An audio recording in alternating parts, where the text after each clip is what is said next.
Hi, I'm Groglander, and welcome back to the PS2 version of Sonic Unleashed. Now, upon finishing Missouri and re-entering Spagonia, we are met with a quite familiar face. Found you, Sonic! Oh, Sonic, I've been looking for you forever! Hey, let me go! You're crazy if you think you can get away from Amy Rose and... Who are you? Oh my gosh, I am so sorry! I just completely mistook you for someone else. That is so strange. I could have sworn it was him. Anyway, I'm really sorry. See you later. Well, that was weird. How come that girl didn't know you were you, Sonic? I mean, I guess you are kinda, you know, and, these guys...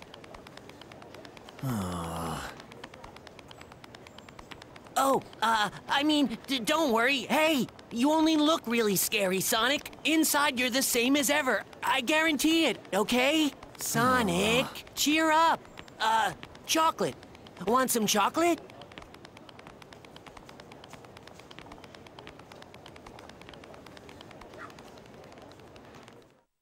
And yes, Amy Rose does have a quite minor part in this game. So if you're not a fan, don't worry, she doesn't stay around too long. And if we go into the alley, we find the assistant acting quite angry for some strange reason. I'm sorry, I just find it hard to take that guy seriously with his tweed jacket and the cute little dark circles under his eyes. It just looks like he hasn't had enough sleep, really, rather than he's being altered by some dark demonic force. Which, spoilers, that is actually what's going on. Upon re-entering Professor Pickle's lab, he'll now give you two options to go next. The night level of this city of Spagonia, or the ice level, which is the day level, by the way. And because I just played a day level, or at least a day boss in Missouri, I decided to alternate and take on a night level in this part.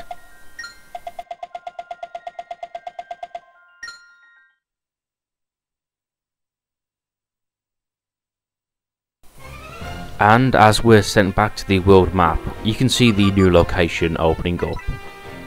And this is an aspect I do like about this game. I wouldn't say it's non-linear, but at certain points you get a choice between what levels you can do. So it makes it more adventure-like. We decide where to go next. Although you do have to do both levels either way, but whatever, I like the choice no matter what.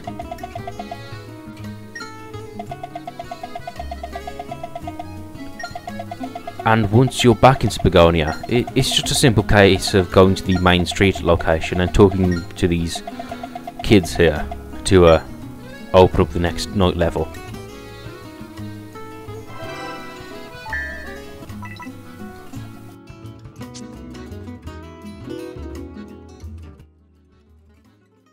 But anyway, with that done, we're on to the shrine.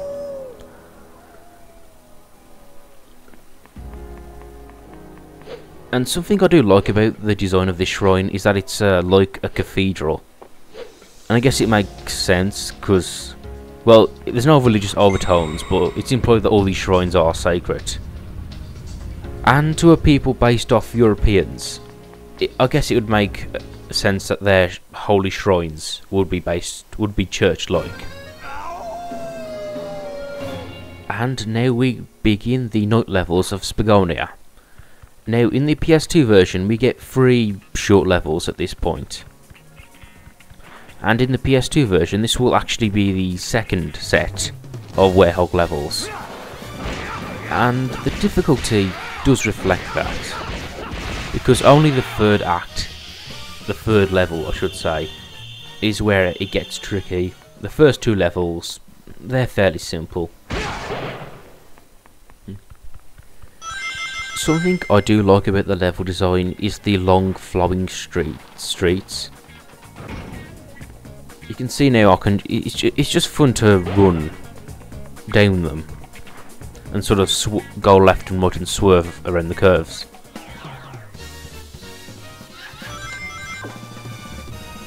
And of course Chip has to point out that these flying enemies can fly. Thanks for that, Chip. Speaking of which, these are fairly simple to deal with. You just jump and then do a punch combo in the air. And yeah, really, they're not really much of a threat.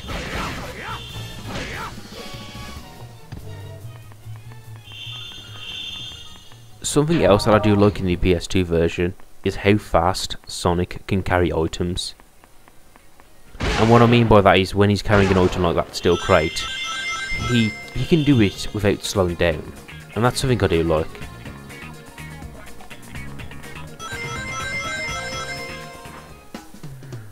When I look back over the history of Sonic levels, all the various themes that they've used, there has been quite a number of city levels, like Speed Highway or Radical Highway from the adventure games, or Starlight Zone or Casino Night Zone from the classic series.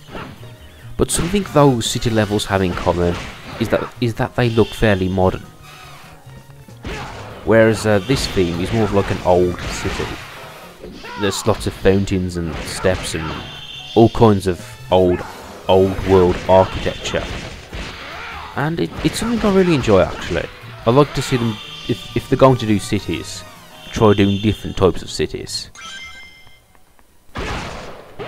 While I was saying that, I am reminded of the Crisis City theme from Sonic 2006, which was a sort of a city theme, except the theme or the gimmick of it was the city had been destroyed. So you had this sort of destroyed city in fiery ruins, and for me that theme didn't really work as well for a Sonic game. It looked like something out of a post-apocalyptic shooter. Although speaking of a fire city, something that could be interesting would be a water city. I know that they've kind of done Venice in previous games, but I would still like to see it done right. Or even an ice city. Essentially like I would imagine it to be like a Russian city, and it's snowing and there's just essentially a city with snow. That could be really cool. And you can see from this section we get another collect the 3 keys to move on. I call them keys, they really don't look that way. But anyway, I do like this section here, sort of climbing up on these towers. Very acrobatic, very fun.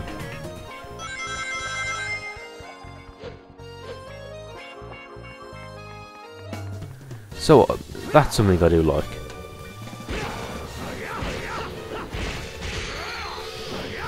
And to repeat myself from an earlier part, I do like the wide open spaces you do get in these levels.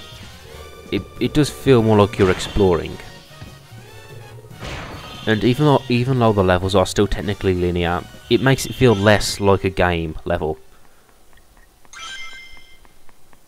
So that's something I do like. And the whole idea of giving the player open spaces is a concept which didn't really get back into the series until Sonic Generations, their most recent addition to the main series. So I'm pleased to have that aspect back, not be so restricted by invisible walls.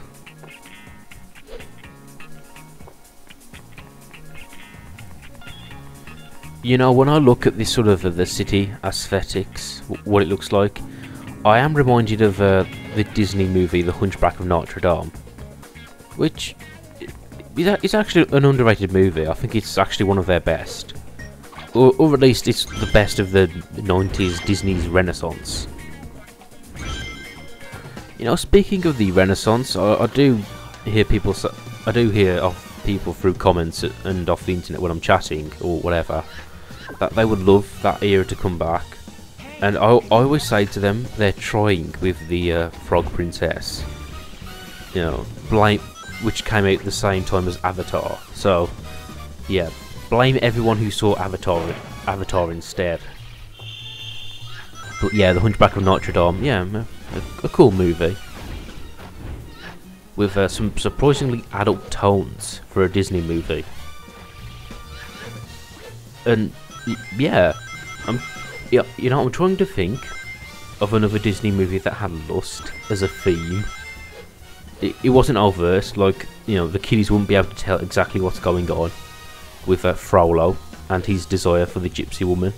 I'm sorry, I forgot her name, but yeah, that's quite a risque thing for a Disney movie to do. And I do like this sequence of jumping across rooftops. I don't know why, it's just fun to jump across high platforms.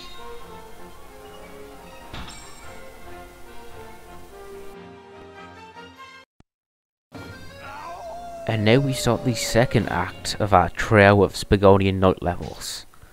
And this one, as you can tell by the subtitle, takes place mostly in the alleyways.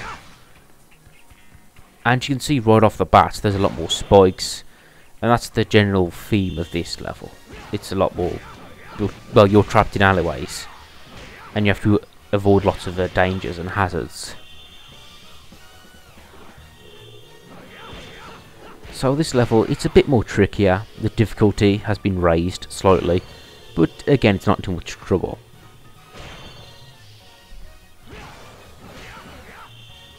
And to repeat myself again, I do like in the PS2 version how you can throw crates to defeat the bees. You don't get that, you're not so lucky in the PS3 version, let's say. But you'll see what I mean when the bees finally make their appearance in that version of the game. The whole corridor theme of this level, however, does give it a certain claustrophobic feel.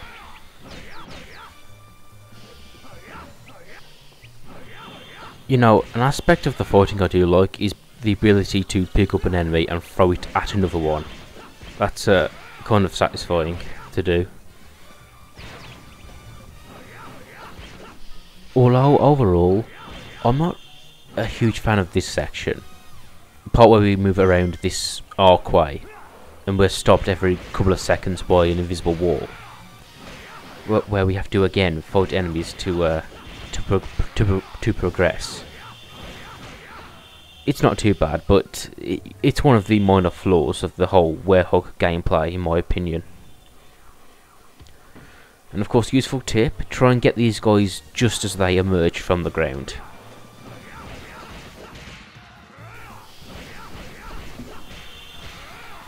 Although, when I look over the footage now, this level does seem a lot more combat heavy. They seem to be just throwing the enemies at you.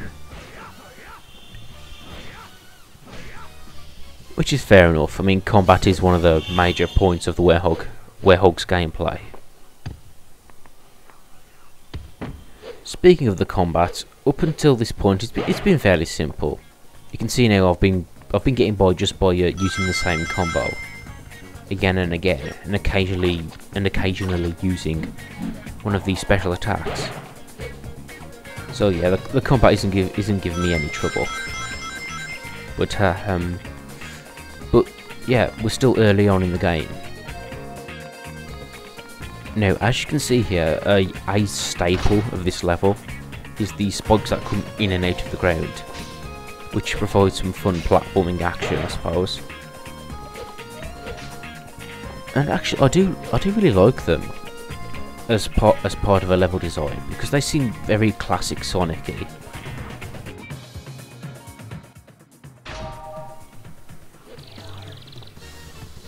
And this is also helped by the buzzsaws that are currently going left and right.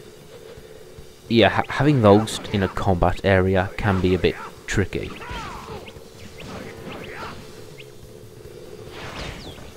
But yeah, the buzzsaws, very reminiscent of Scrap Brain Zone, back in the old classic game of Sonic the Hedgehog 1. So again, a piece of level design from the classics. And it's appreciated. I do like that.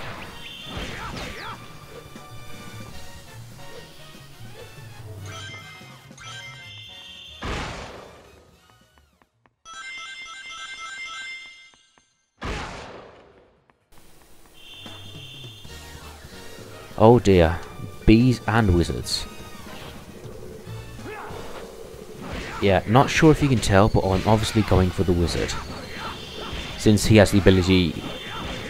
Well, I guess it depends on the wizard, but they have the ability to either heal or power up other enemies. So it's always worth taking out those guys first. It's like in an RPG. You take out the healer first.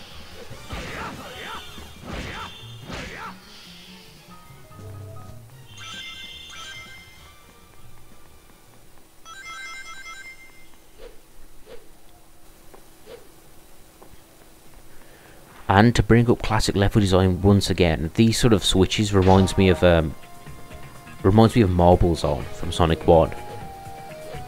And actually a few others of the classic games where you don't just progress, you have to usually flick a switch or something before you can proceed.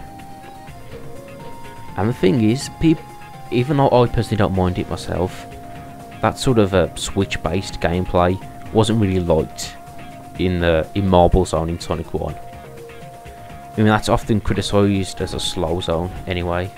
And the fact that you had to push blocks and wait around didn't help.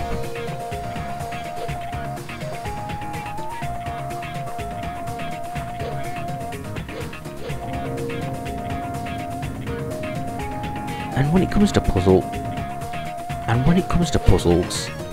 I personally I'm not too keen on switch puzzles, because to me they don't really seem a lot like puzzles. It's just a case of finding the switch, which is the part you have to work out. It's not exactly a Zelda game.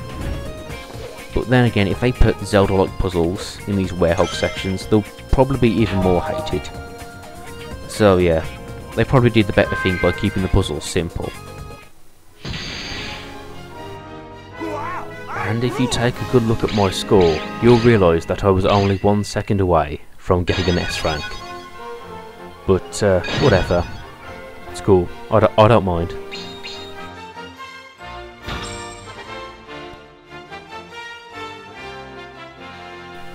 But fortunately I have gathered enough experience to gain a new ability. Let's see what it is. A higher attack level. Not too bad, should make brawling a bit easier. Yeah, you get that sort of wheel after every level, but I'm only going to show it when I get a new ability. And now begins the third level of the Spagonian trio. And it's, I kind of like the idea of it, because it's entirely set on the aqueducts of the city. And I do really like that aspect, that they're using the Roman architecture of this Rome-like city for a level. That's really cool, I really like that. But I said before, this level can be a bit tricky, and what I mean by that is the fact that this level is over a bottomless pit.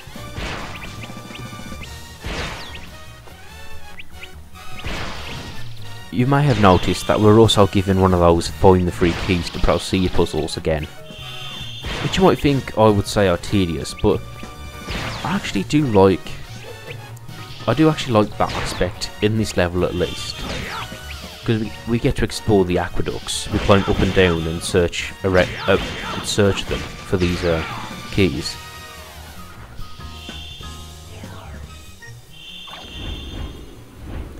Now, a tip I'm going to give you for holding onto these things is to hold R constantly, even when you jump between the two. Because before I used to like hold R to hold on, jump, then hold R again to try and grab onto the next one. When really that will actually probably get you killed. You'll fall off in the middle of the transition. So like I said, just hold on to R, even when you press jump. Keep holding the R1. And you shouldn't have too much trouble.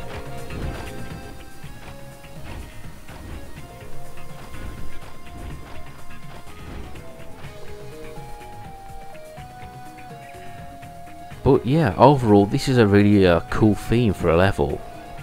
I like the fact that we're on this architecture and we're high above the city. That's always a cool aspect of platformers, being high up. Even though that does mean some tricky platforming.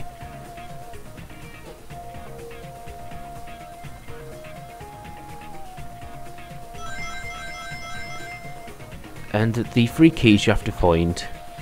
I love sliding in that pole, by the way. I feel like a firefighter. But like I was saying, finding these 3 keys is fairly simple. They're fairly close. And overall, the size of this level isn't really that big. It's fairly small, really.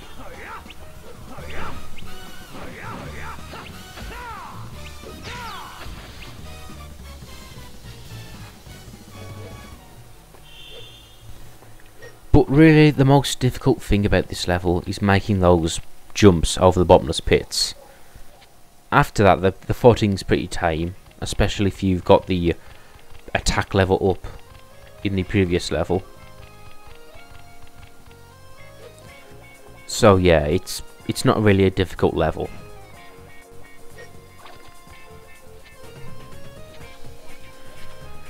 You know, it's kind of a shame in the PS2 version you can't climb up these poles any faster, unlike the HD versions.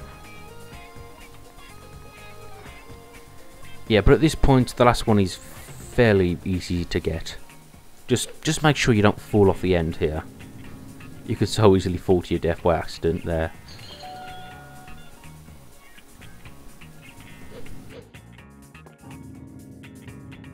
There are actually a few hidden items at the other end of the aqueduct, but I'm not really bothered.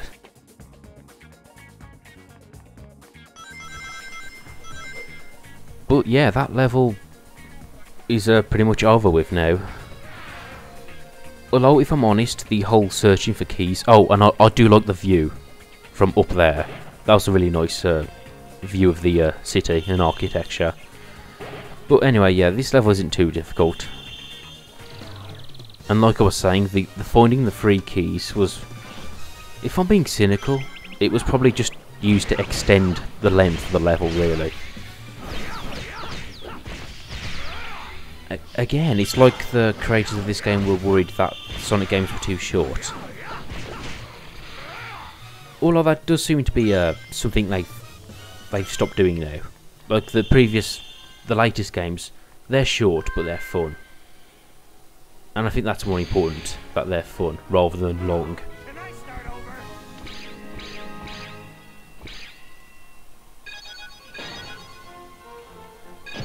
Well, that was alright. Well, I hope you enjoyed it. Please join me again for the next part, where we'll see what Spagonia Night looks like in the PS3 version. Thanks for watching.